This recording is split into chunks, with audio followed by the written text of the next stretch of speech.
Bismillahirrahmanirrahim.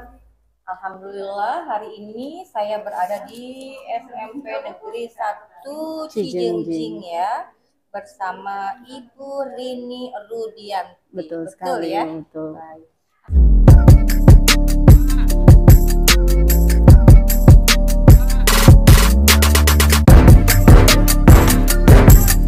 Assalamualaikum. Waalaikumsalam Ibu. Bagaimana kabarnya hari ini Bu? Alhamdulillah sehat dan harus bahagia ya, insya Allah bahagia. Karena kalau guru penggerak itu kan salam dan bahagia, selalu harus bahagia ya. Baik, Ibu sudah 1 bulan ya, ternyata tidak Alhamdulillah terasa. Ibu tidak terasa. Nah, waktu lokakarya orientasi itu, Ibu masih ingat nih, saya masih ingat waktu Ibu waktu itu curhat dong, Iya.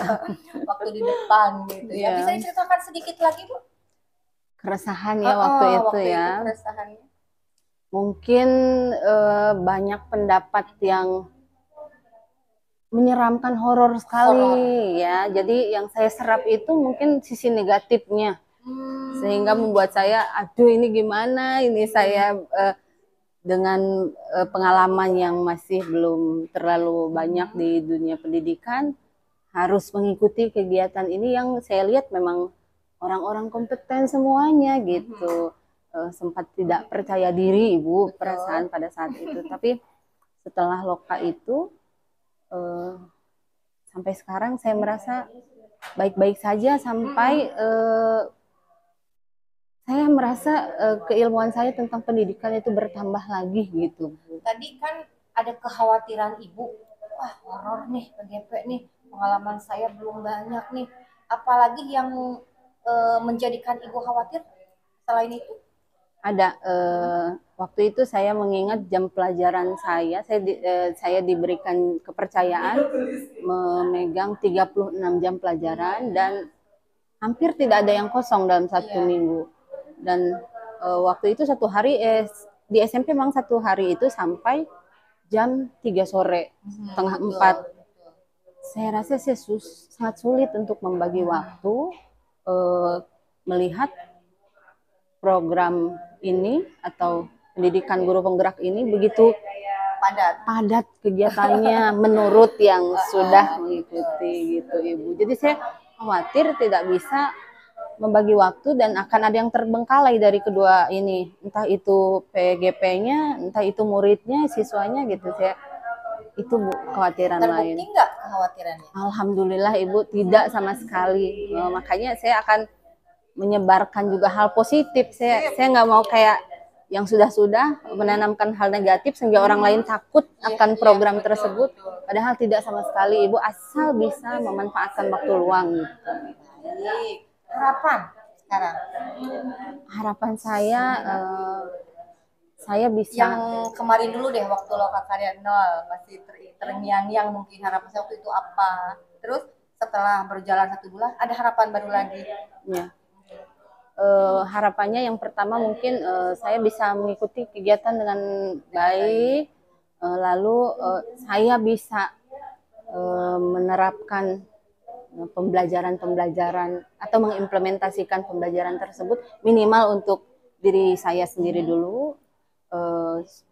Syukur-syukur bisa diterapkan juga pada sekolah saya, lalu merubah mindset saya. Harapan saya berubah mindset saya tentang pembelajaran atau pendidikan tersebut. Luar biasa sekali, sangat mulia berarti ya. Insya Allah Bu. Iya. Terus Bapak kepala di sini dan rekan-rekan apakah mendukung? Ibu, alhamdulillah sekali, saya bersyukur semua tidak seperti bayangan saya. Tidak hanya kepala sekolah yang sudah barang tentu menyetujui kalau mengenai peningkatan kompetensi diri atau pengembangan diri untuk sekolah. Saya merasa sangat begitu terbantu oleh rekan sejawat. Lalu apalagi Bu, ada hal spesial yang dilakukan dari sekolah untuk saya, utamanya kepala sekolah dan kurikulum, mengurangi jam pelajaran saya untuk menyeimbangkan antara kegiatan PGP dan jam kerja saya dari 36 dipangkas menjadi 24 jam pelajaran. Masya Jadi Allah. alhamdulillah banyak waktu yang kosong bisa dimanfaatkan buat kegiatan ini. Berarti ini sesuai karena tadi sebelumnya saya kan sudah menemui Bapak Kepala ya, Iya, Bu. dan beliau mengatakan mendukung sekali program pendidikan guru penggerak ini. Dan sekarang terbukti jawaban Bapak Kepala tadi dipertegas oleh Ibu ya. Iya. Jadi beliau sangat mendukung ya. Iya. Iya. Baik, sekarang proses pembelajaran itu kan daring ya Bu. Iya. Ibu merasa ada masalah nggak waktu belajar daring? Alhamdulillah tidak, karena dukungan yang sangat banyak dari semua pihak, termasuk juga dari keluarga, Ibu. Dari sekolah sudah barang tentu didukung sekali dengan yang saya ceritakan tadi. Alhamdulillah tidak, Ibu. Iya. Nah, justru itu ada orang lain mungkinnya tidak ada di sini. Katanya gara-gara ikut CGP, saya sering berantem sama suami saya. Ibu gimana? Alhamdulillah Ibu sejauh ini malah suami saya sangat mendukung. Misalkan saya daringnya di rumah, misalnya daringnya di rumah, saya disiapkan laptopnya, alat-alatnya, kameranya dan sebagainya sudah nyala, saya tinggal duduk manis, dukungannya sampai begitu besarnya. Makasih Bapak suami. Saya jadi masak memang jadi berkurang, Bu. Saya biasanya sering masak, saya jadi berkurang masak, tapi Bu, saya sudah disiapkan dari warung gitu untuk makan. Nah, suami siaga tuh seperti ini. Alhamdulillah, jadi bukan Ibu. hanya ketika hamil melahirkan, Iya, tapi ketika Ibu. istrinya berproses, jadi mendukung ya. Alhamdulillah mendukung sekali, karir Ibu. istri gitu ya. Iya, Bu. Jadi bukan tipe laki-laki yang melarang berbagai hal, mendukung ya. Iya, Bu. Tapi apakah baru-baru ini atau emang sejak awal Ibu mau berkarir sudah mendukung dari dulu? Dari pertama punya komitmen, waktu menikah saya boleh bekerja atau tidak. Suami saya memberikan keleluasaan itu karena dari pertama juga saya sudah lulus kuliah, pasti mau berkarir ke depannya, diberikan keleluasaan seluas-luasnya gitu, Ibu. Kami dalam mengurus rumah tangga, anak segala macam kami berbagi gitu, Bu. Jadi saling mendukung saja. Anak 2, Ibu. Program KB ini sepertinya. Iya, Bu, keluarga berencana. Nurut aja sama pemerintah. Yang paling kecil berapa tahun? Kelas 4 SD sekarang. Sudah 11 tahun, 11 tahun. Ya, Iya, Bu. baik. Kita lanjut ya, Bu ya. Nih, tadi ngomong-ngomong sudah 1 bulan, Sekarang saya ingin tahu perasaannya. Iya. Bagaimana? Setelah mengikuti guru penggerak, 1 bulan inilah. ya awal mulanya mungkin saya agak keteteran, soalnya penyesuaian diri semua juga saya rasa pasti seperti itu. Tapi setelahnya habis loka, mungkin setelah loka ada pencerahan gitu, saya merasa saya malah makin tambah bersemangat. Yang awalnya, Bu, saya memberikan pembelajaran, saya sudah 7 tahun mengajar, flat biasa aja, kasih transfer materi kepada anak, dan saya mengharuskan anak itu paham dan mengerti apa yang saya sampaikan. Harus bisa, kudu bisa. Kedah bisa. Ada tuntutan kurikulum di sana waktu itu.